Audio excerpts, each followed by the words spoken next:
against a Washington team that can score quickly and can score in bunches. Things can change very fast. These two teams combined for 264 points. Chet was roaming that baseline a lot last night. Kuzma, little floater, that's good. And Kyle Kuzma over 22 points per game. Without fouling him. And it just seemed like it just disturbed Zubac all night long for the Clippers. And that was part of the physicality that Mark Daigneault was happy about physically. And Chet Holmgren was a part of that, particularly as the game went on. As there is Jalen Williams spotted up right in the corner. See the defender just probing that defense, trying to create something. Turnover, 2-on-1. Jones going to give it up, and it's Kuzma in transition. Number 2 transition team in the NBA. That's what they like to do. Just get those easy points. This guy here doesn't get easy points. It's just, he's like a pretty stream, Michael. When he is in motion, just gliding around the floor. As Kuzma, once again, he's got 6 out of the first 8 for Washington. Well, both these teams played last night. You wouldn't expect it. What you're seeing right now, a lot of bounce. We mention it a lot, particularly early in the fourth quarter. But we're seeing it in the first quarter on that alley-oop. As Holmgren chugging down the lane, and Chet Holmgren goes right to the cup, dismissing Kyle Kuzma. Not having to pass it to a point guard, as Bagley on the follow off that initial miss from Tyus Jones. And pretty much the legacy weekend. There's Josh Giddey in the corner, and that 3 rattles in. You know, obviously, one of the favorite sons of the Thunder. Mr. Thunder is SGA putting his head down. Rugged drive going right to the cup. That is only jersey hanging in the rafters. That number 4, that sweet number 4. Going by the year. As Lou Dort picking up where he left off last night, had 3 threes. Got one. He's getting good patience, too. He just kind of waited for the double team to sink back before he kicked that pass out. And this time it's the Thunder in transition. Jalen Williams attacking right away. Get knocked to the floor and get bumped and doubled and triple teamed. He's willing to put in that work every single time. There's a workmanlike play from Eugene Omoruyi, the former Thunder player. In this scorching hot first quarter. Thunder are 14 of 17. And there is Kispert from the outside. He's dangerous. You know, Michael, as a former player, I'm sure you love to share stories with guys that you played with in different cities. And Chet Holmgren for the second time already tonight. Tell all the great stories about your rookie year and all the hazing that you had to endure. Hey, you know what, man? I learned had some thick skin. I'm very positive right now. Don't worry. When we go to Milwaukee, we'll have Marcus refresh those stories. Yeah, I'm a positive guy, man. Hard take right to the cup. Again, there's Chet Holmgren, and a bucket on the putback by Washington. Put up 128 points in the first matchup when these two teams met in our nation's capital back on January 8th. How about that nice little scoop pass?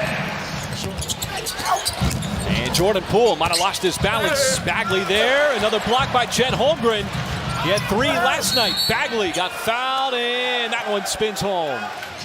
Minnesota's got the best record in the West, 39-16. But here comes Dallas, the Mavericks. All of a sudden, playing really good. And we're going to start to see a little separation in the second quarter. Can you name one other player that's had a triple-double against every other team in the league? I can, and his name is Russell Westbrook. I thought come on, Thunder Legacy Night. Kispert this time will drive, and Corey Kispert showing a little bounce. There's 2 since. There's one from Isaiah Joe, little relocation 3, and Josh Giddey diving in to crash the boards, just tipped it up and in. You hear Brian Key from the sideline saying, watch the cut on that sideline pass from Josh Giddey to get the ball inbounded. SGA, stand-alone 3, cashes it in. But he also has the 3-point shot. You give him space, he will make that 3, much like Kispert. If he's got a little space from the outside, he's been huge off the bench. Keeping the Wizards in it. Nice cut. There is Giddey. Wide open lane, and the find from SGA as he soars up for the jam. I'll let you think about it. Yeah, let me think about that. Kuzma trying to turn the corner on Dort. Muscled it up somehow, even with Lou Dort right on his hip.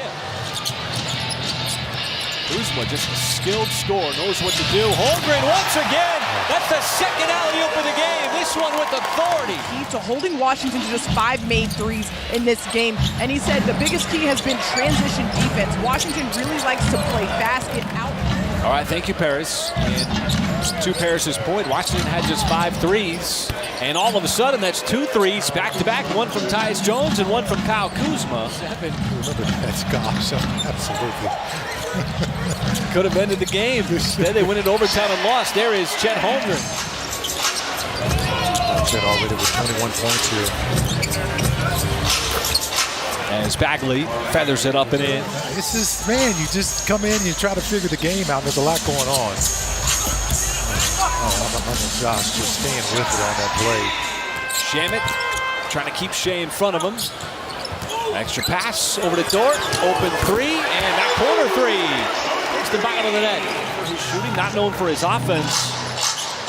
It was Washington who traded up in the draft to get him, and Shea goes right by him. It's his defense that is his strength, but not on that possession. He'll continue to get better. Still fun to watch, though. Yeah, he was the 3rd youngest player in the league on opening night, and Josh Giddey wheels around into that running hook shot. Just nice. Still falls under the hook category. Yeah.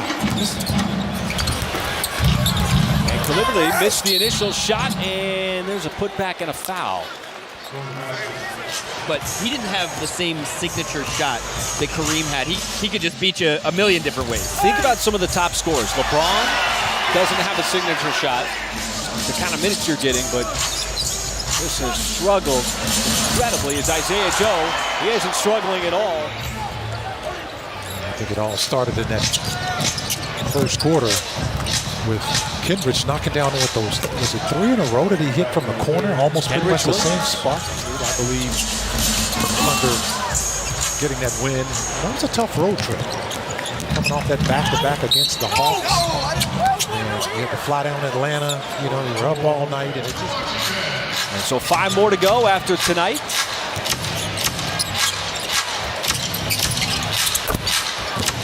And that's what we like, Michael, right? Expanding the reach since Christmas, essentially. Yeah, and just getting your rhythm back, you know, get back in the flow of everything. Grayson Wallace continues to get his first rebound there just in the ball game. And Wallace just continues. Another in-rhythm 3. As Wallace picking his spots. Butler to Omoruyi, and Omoruyi on the cut. And he's not the only former Thunder on the floor, as Jared Butler also in the game. Speaking of a two-way player, Aaron Wiggins, former two-way player. So a little different look. Omoruyi's able to snatch that one free. Johnson slowing him up, and Omoruyi's able to finish. The front office, no surprise that you see some of those players out there that spent some time in the Thunder building. As Hayward, off balance, still able to keep his. And Butler. Nice pass inside, and Champagnie able to finish it off. Yeah, he may have been out a long time. He didn't look like it on that play. Little extra bounce, too. That's a hard take from Butler. Never let Washington think that it had a chance. And the Wizards never really in this